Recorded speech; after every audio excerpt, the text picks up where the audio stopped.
ate ina po doon na ganito na nalagay. Bahala na ito sa mainit.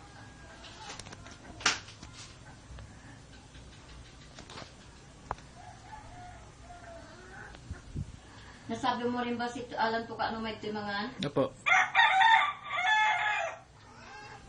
Katungo kabalunan dahil tadi inaanak mo. Awanan na daw si Bartago na. Sino?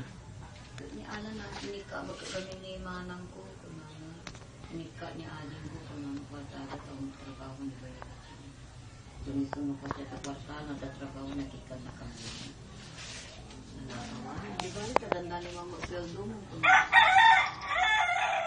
Sino so amin. Biyo ni tatang ko. Mas asa mo lang sa kanya. Kung sumala na yung trabaho. Tanarigat yung trabaho tata. Makita mo nagdodotag birbiro na nagdodotag pagpakamatayon dahil awang trabaho ka. Ano rin na yan. Ato yung kami kung ti container dati mo. Kasi dagdagatan niya. Adi da dyan sa tisidaon yung mga inapoy siya, mga inapoy yan. Kasi nagpansit kami wari natin. Wala nang kain. Wala nang kain-kain. Kanin at ulam na rin ito mga ito. Parang hindi ko ma-explain yung tiyan ko na. Parang gutom na hindi ko maintindihan. Ganyan yan. Ang alam mo, uminom ka sigga anak ko.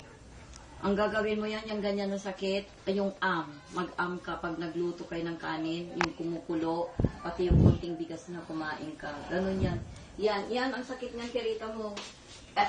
Cremalox kayo ng Cremalox, at ala tinakapwa ka niya na ilang beses na pabalik-balik sa bilo na.